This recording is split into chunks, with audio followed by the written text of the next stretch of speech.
Hola, ¿qué tal? ¿Alguna vez te has preguntado si el Dios en el que crees es el mismo que los grandes filósofos han intentado descifrar con la pura razón? ¿Pueden la fe y la filosofía hablar del mismo Dios? Esta es una de las preguntas más profundas y fascinantes de la historia del pensamiento.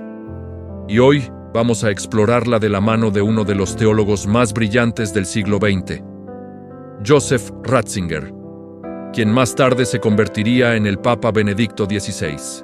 Todo comienza en 1959.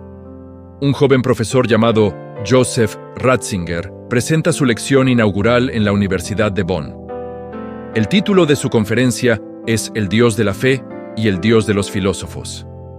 Este texto no era una simple formalidad académica, era una declaración de intenciones, una pieza clave para entender cómo el cristianismo puede dialogar con el mundo moderno. Años más tarde, esta lección se convertiría en un capítulo esencial de su famoso libro Introducción al Cristianismo, una obra que ha impactado a generaciones de lectores. El propósito de Ratzinger no era dar una clase de historia de la filosofía, sino demostrar la armonía que puede existir entre la fe y la razón.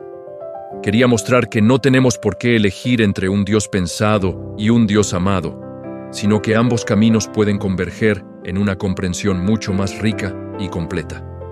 Así que, ¿cuál es la tesis central de Ratzinger? Él nos dice que la relación entre el Dios de la fe y el Dios de los filósofos no es una simple oposición, sino una tensión necesaria y creativa. El cristianismo, según él, no solo adopta el conocimiento que la filosofía puede darnos sobre Dios, sino que lo perfecciona y lo eleva. Este no es un simple ejercicio intelectual. Implica que la razón debe abrirse a algo más grande que ella misma, la revelación. Solo así puede alcanzar una comprensión de Dios que es imposible desde una supuesta neutralidad de la sola razón. Para entender esto, Ratzinger primero nos pide que miremos las dos partes en este debate. Por un lado, tenemos al Dios de los filósofos. Este es el Dios que emerge de la pura búsqueda de la razón humana. Piensa en Aristóteles buscando la causa primera o en los estoicos hablando del logos que ordena el universo. Este Dios es un concepto, una idea. Es el ser absoluto, el fundamento de toda la realidad, pero es impersonal. Es una conclusión lógica, no un ser con quien puedas hablar. La relación con este Dios no es de piedad, sino de intelección, de comprensión. Es un camino que el ser humano recorre por sí mismo, ascendiendo con el poder de su razón hacia la verdad última. Es en esencia un ello, no un tú. Y en el otro extremo, Ratzinger nos presenta al Dios de la fe, el Dios de la Biblia. Este Dios es radicalmente diferente. Es un Dios personal, un tú que sale al encuentro del hombre, que habla, que actúa en la historia. No lo conocemos porque lo hayamos deducido con nuestra inteligencia, sino porque Él mismo ha decidido revelarse, comunicarse con nosotros. Ratzinger afirma que Dios, en su esencia, es comunicación. La fe, por tanto, no es un salto ciego al vacío. Es un acto de la razón que se abre a una realidad más grande que ha sido revelada. Es un conocimiento que no se puede obtener desde fuera, desde una posición neutral, porque exige una apertura personal a lo que Dios nos ha comunicado sobre sí mismo. Al presentar este contraste, Ratzinger no quiere que simplemente elijamos un bando. Quiere que sintamos la tensión.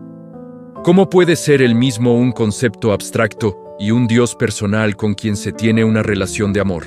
Esta aparente contradicción es el motor de todo su argumento, y nos muestra la difícil tarea que tiene el creyente en un mundo que a menudo separa radicalmente la razón de la fe. Para resolver este dilema, Ratzinger nos lleva de viaje a un momento crucial en la historia: los inicios del cristianismo. En el mundo antiguo, la situación era muy confusa. Por un lado, estaba la religión del Estado, mitos sobre dioses creados para un culto político. Pensemos en los dioses del Olimpo griego. Por otro lado, los filósofos, como Platón, criticaban duramente estos mitos por ser irracionales e indignos de lo divino. La filosofía buscaba una verdad más pura, lo que creó una brecha enorme, porque la piedad religiosa estaba separada de la búsqueda de la verdad. La religión se convirtió en una cuestión de costumbre y rito, mientras que la filosofía buscaba la verdad del ser, el absoluto. Eran dos mundos que no se tocaban, y aquí es donde el cristianismo primitivo hace algo completamente revolucionario. En lugar de intentar encajar en el mundo de las religiones paganas, la iglesia primitiva tomó una decisión radical. Rechazó todo ese mundo de mitos y eligió, en su lugar, al Dios de los filósofos. Fue una opción decidida por el Logos, por la razón, en contra de cualquier clase de mito. Esto significó, en palabras de Ratzinger, una desmitologización del mundo y de la religión. Padres de la Iglesia, como San Justino Mártir, ya en el siglo II, veían en la filosofía griega un intento honesto de llegar a la verdad, al Logos, que para ellos se había revelado plenamente en Cristo. Mientras el paganismo se basaba en mitos y en la religión del Estado, el cristianismo se afirmaba en la verdad misma.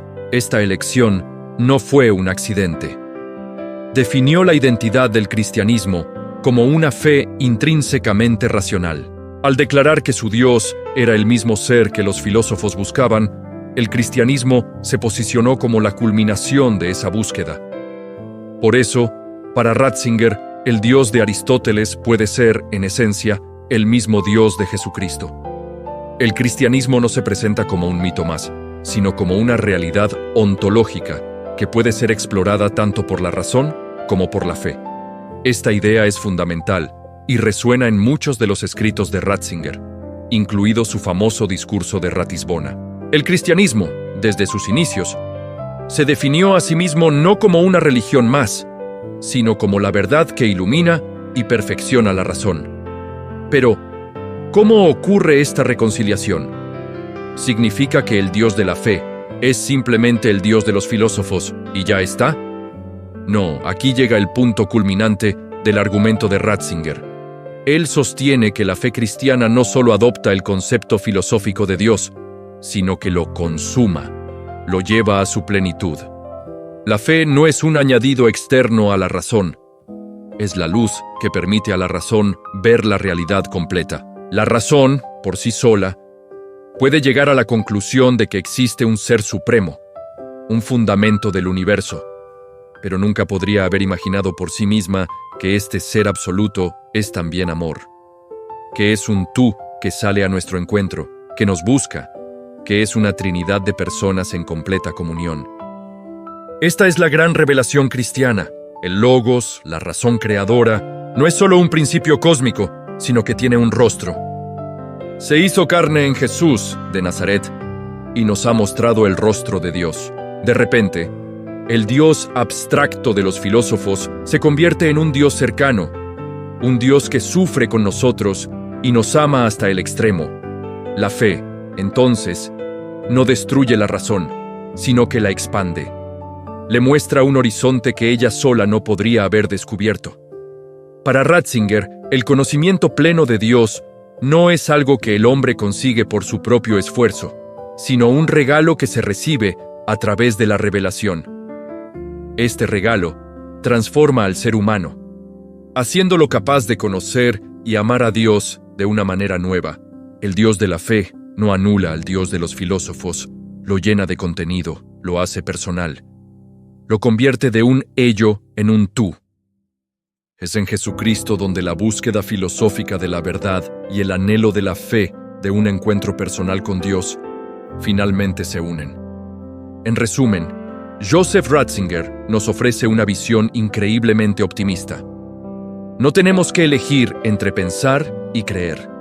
La fe cristiana, en su esencia, es una fe que busca entender, una fe que valora la razón como un don divino. Es una invitación a que nuestra razón se abra con valentía a la posibilidad de que la verdad última no sea solo una idea, sino una persona que nos ama. Y en esa síntesis encontramos no solo la respuesta a una antigua pregunta filosófica, sino el camino hacia una comprensión más profunda de Dios, del mundo y de nosotros mismos. Gracias por acompañarme en este viaje intelectual y espiritual. Si te ha gustado este texto, no olvides darle a me gusta, suscribirte al canal y compartirlo. Hasta la próxima.